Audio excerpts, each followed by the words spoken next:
بسم اللہ الرحمن الرحیم۔ بریکنگ آلویز کے ساتھ میں ہوں عذرا فیصل۔ امید ہے آپ جہاں بھی ہوں گے خیریت سے ہوں گے۔ ناظرین، اڈیالہ جیل کے باہر ایک بار پھر کشیدگی بڑھ گئی ہے، جہاں پاکستان تحریک انصاف کے اہم رہنماؤں کو بانی P T I Imran Khan سے ملاقات سے روک دیا گیا۔ Chairman P T I barrister Gohar, secretary general Salman Akram Raja اور ظہیر عباس چودھری جب اڈیالہ جیل پہنچے تو پولیس نے ان کی گاڑی کو جیل سے کچھ فاصلے پر ناکے پر روک دیا۔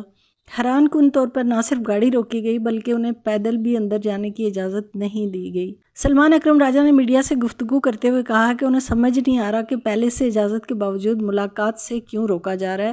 ان کا کہنا تھا کہ تمام نام پہلے سے جیل انتظامیہ کو بھجوائے گئے تھے۔ آج کے دن عمران خان اور ان کی اہلیہ بشریٰ بی بی سے ملاقات طے تھی۔ بشریٰ بی بی سے ملاقات کے لیے ان کی رشتہ دار خواتین مہر النساء اور مبشرہ شیخ جیل پہنچی، جنہیں اجازت دے دی گئی، جبکہ عمران خان سے ملاقات کے لیے ان کے فوکل پرسن نیاز اللہ نیازی، رہنما عالیہ حمزہ اور وکلاء کی ایک ٹیم بھی جیل کے باہر موجود رہی، مگر انہیں بھی اندر جانے سے روک دیا گیا۔ صورتحال اس وقت مزید کشیدہ ہو گئی جب جیل کے قریب موجود 4 کارکنان کو گرفتار کر لیا گیا، جن میں 2 خواتین بھی شامل ہیں۔ گرفتار شدگان میں طیبہ راجہ کا نام بھی لیا جا رہا ہے۔ پولیس کے مطابق انہیں قانون کے مطابق ڈیل کیا جائے گا۔ یاد رہے کہ عمران خان کی بہن علیمہ خان پہلے ہی اس رویے پر سخت رد عمل دے چکی ہیں۔ ان کا کہنا تھا کہ 3 ہفتے سے عمران خان سے ملاقات نہیں کرائی جا رہی ہے، اگر آج ملاقات نہیں کرائی گئی تو اڈیالہ جیل کے باہر دھرنا دیا جائے گا۔ علیمہ خان کے اس اعلان کے بعد پولیس نے فوری طور پر سیکیورٹی پلان مرتب کر لیا تھا۔ پولیس کی اضافی نفری طلب کر لی گئی، جبکہ اڈیالہ جیل اور اس کے اطراف میں 8 اضافی ناکے بھی قائم کیے گئے تھے۔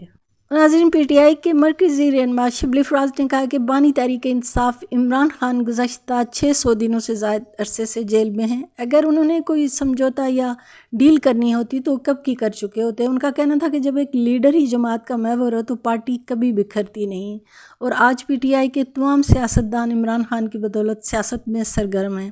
میڈیا سے گفتگو کرتے ہوئے شبلی فراز نے ان افواہوں کو بے بنیاد قرار دیا جو عمران خان کے ممکنہ ڈیل سے متعلق ذرائع ابلاغ میں گردش کر رہی ہیں۔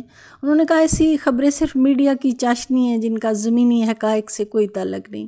شبلی فراز نے اس بات کا اعتراف کیا کہ پارٹی میں اختلاف رائے ضرور موجود ہے، لیکن یہ جمہوریت کا حسن ہے۔ ان کے مطابق یہ اختلافات میڈیا میں بڑھا چڑھا کر پیش کیے جا رہے ہیں، جبکہ پی ٹی آئی کا بنیادی ڈھانچہ اور نظریاتی وابستگی ابھی بھی مضبوط ہے۔ ایک سوال کے جواب میں جب ان سے اعظم سواتی کے بیان کے حوالے سے پوچھا گیا تو انہوں نے جواب سے گریز کرتے ہوئے کہا کہ پارٹی کے اندر اس طرح کے بیانات کا جواب دینے کے لیے ایک باقاعدہ پلیٹ فارم موجود ہے، اور وہ اس پلیٹ فارم سے جواب دینا زیادہ مناسب سمجھتے ہیں۔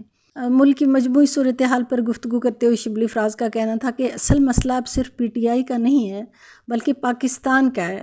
ان کے بقول ملک کو مکمل طور پر قرضوں پر چلایا جا رہا ہے، حکومت کو عوام کی حمایت حاصل نہیں ہے، اور اس وقت پاکستان کی 3 بڑی اکائیاں بدترین غیر یقینی صورتحال کا شکار ہیں۔ انہوں نے افسوس کا اظہار کرتے ہوئے کہا کہ پاکستان میں فیصلے ملکی مفادات کی بنیاد پر نہیں بلکہ ذاتی مفادات کے لیے کیے جا رہے ہیں، جن کا نقصان پوری قوم بھگت رہی ہے۔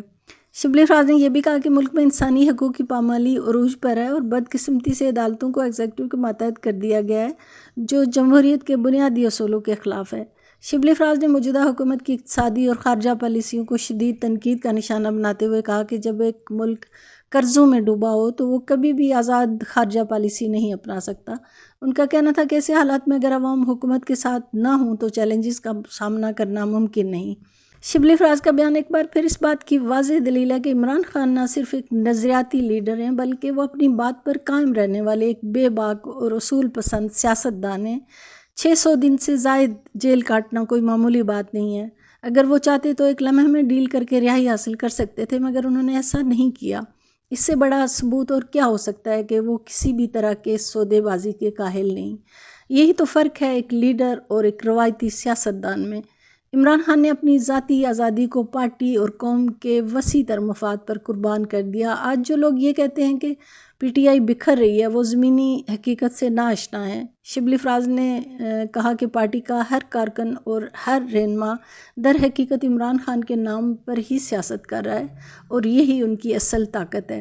حقیقت تو یہ ہے کہ اختلاف رائے ہر جماعت میں ہوتا ہے، لیکن پی ٹی آئی کے اندر یہ اختلافات نظریاتی نہیں بلکہ حکمت عملی کے بارے میں، مگر میڈیا انہیں بحران بنا کر پیش کر رہا ہے تاکہ پارٹی کے حوصلے پست کیے جا سکیں۔ لیکن یہ ایک کھلا سچ ہے کہ جب تک عمران خان کا بیانیہ زندہ ہے تحریک انصاف کا نظریہ بھی زندہ رہے گا۔ اور شبلی افراز کا یہ کہنا بالکل وجہ ہے کہ آج اصل مسئلہ صرف پی ٹی آئی کا نہیں بلکہ ملک کا ہے۔ ملک بدترین مہنگائی، بد انتظامی اور قرضوں کی دلدل میں پھنسا ہوا ہے۔ اس وقت پاکستان کو ایسے لیڈر کی ضرورت ہے جو ملک کو خود داری اور انصاف کی راہ پر گامزن کر سکے، نہ کہ ایسے مصلحت پسند حکمرانوں کی جو صرف اقتدار کے لیے فیصلے کرتے ہیں۔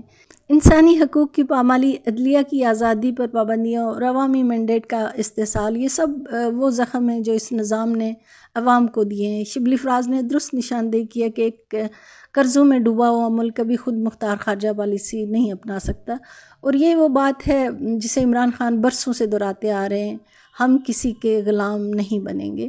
آخر میں یہ کہنا بالکل مناسب ہوگا کہ عمران خان صرف ایک سیاسی رہنما نہیں، وہ ایک سوچ، ایک تحریک اور ایک انقلاب کا نام ہے۔ ان کی قید وقتی ہے مگر ان کا نظریہ ہمیشہ قائم رہے گا۔